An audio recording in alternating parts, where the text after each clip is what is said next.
My parents had been searching for a decent rental home for months. Every house we saw had some flaw until finally Dad found one near my school. At first glance, it was perfect. A cozy, welcoming home that seemed just right for us. But there was one detail that sent a chill down my spine. Right behind our new house stood an old, abandoned building that looked as if it had been forgotten by time. I tried hard to ignore it, even though I prided myself on being brave. Yet every day as I sat in my room at the back of the house, I could see the abandoned building through my window. Its broken windows and crumbling walls whispered secrets of decay and mystery. I begged my parents to let me change rooms. "Mom, Dad, please, I don't want to see that creepy house every day," I pleaded. But my mother only sighed and said, "Stop being silly, Annie. We worked so hard to find this place. Instead of fussing, help us settle in." Reluctantly, I accepted the room I had. Over time, my fear slowly faded until one fateful night, everything changed. It was around 9 p.m., and I was getting ready for bed. The house was quiet, with only the soft creaks of old wood and the distant hum of traffic outside.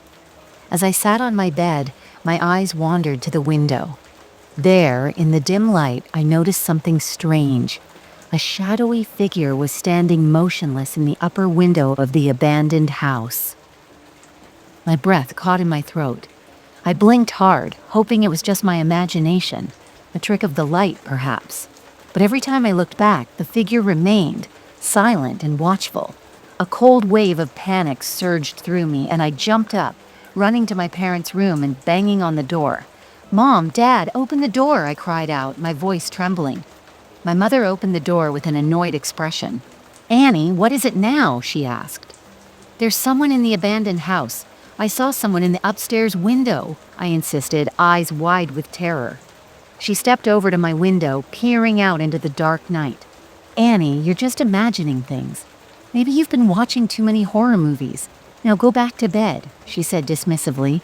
But deep down, I knew exactly what I had seen. The very next night, as soon as I looked at my window, the figure appeared again. This time I was certain. It wasn't my imagination. "Mom, Dad, look at that!" I screamed, pointing frantically at the window.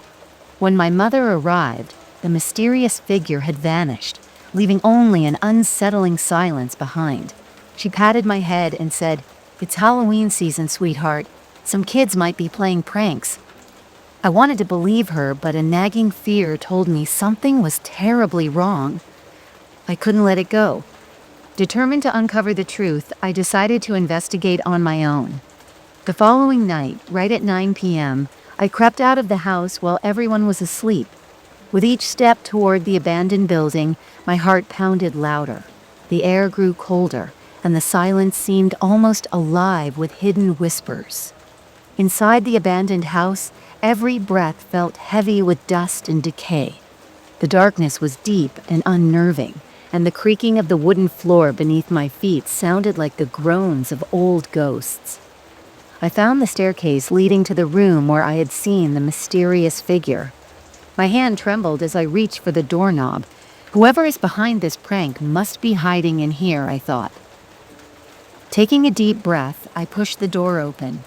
The room was empty, bathed in a faint, eerie glow from the moonlight seeping through cracks in the boarded-up windows. A cold shiver ran down my spine. Just then, without warning, the door slammed shut behind me. I scrambled to the door handle, twisting and banging on it. "Help! Someone open the door!" My voice echoed in the suffocating silence, but no one answered. Terror tightened its grip on me as I realized I was trapped. Then I heard it, a soft, icy whisper that seemed to come from all around. "You shouldn't have come here, Annie."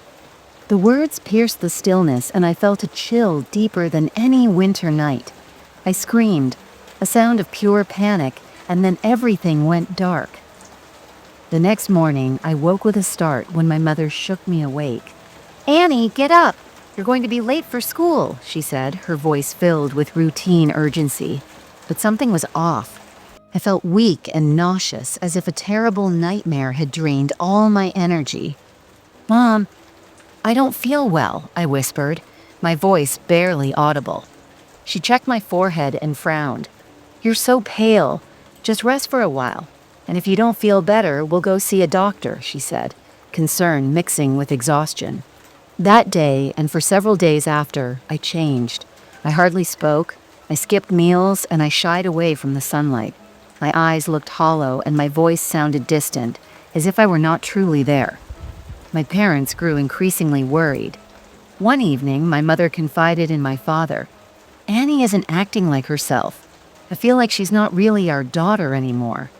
Their worry was palpable, the air at home heavy with dread and confusion. One quiet night, as my parents slept soundly, my mother was suddenly awakened by a soft, desperate whisper. "Help me. Mom, help me." It was a voice filled with fear and sadness coming from somewhere outside. Heart pounding, she grabbed a flashlight and rushed to the abandoned house. The night air was cold and still, and every step felt like a leap into the unknown. Inside, she moved cautiously until her light fell upon a corner of the room. There, covered in layers of dust and cobwebs, lay a figure that looked exactly like me. Weak, trembling, and barely alive. "Mom!" came a faint, almost inaudible croak. My mother recoiled in horror. If the figure in the abandoned house was truly me, then who was the girl she had seen at home? In a moment of pure panic, she bolted from the room. When she returned home, a shiver of dread ran down her spine. Standing in the hallway, where my presence should have been, was something else entirely. A creature with cold, lifeless eyes that stared at her intently. "You found out too soon," the creature whispered in a voice that sent chills through her entire being. Gathering every ounce of courage, my mother grabbed a can of gasoline from the car. With trembling hands, she doused the creature and, with a swift flick of a match, burned it to ashes. "You're not my daughter," she sobbed, a mixture of sorrow and determination in her voice. "I was rescued that very night after having been trapped in that cursed place for 4 agonizing days. I had survived only on the dripping water from a broken pipe, my body and mind battered by fear and isolation. When I was finally freed, my parents held me close, tears streaming down their faces. They vowed never to let that house haunt our lives again. In the days that followed, we discovered the dark history behind the abandoned house. Many years ago, a woman lived there, a woman whose twisted reputation had spread far and wide. Locals whispered that she wasn't human, that she preyed on unsuspecting souls, feasting on their flesh in the dead of night. One dreadful day, the villagers banded together and locked her inside the house, sealing every exit. They believed that by starving her, she would finally perish, but legend had it that her vengeful spirit never truly died. It turned out that in the dead of night, she had returned, taking my place for a brief, horrifying period. If my mother hadn't acted in time, I might have been lost forever, a mere pawn in the spirit's terrible game. After that night, we left that haunted place behind and moved far away.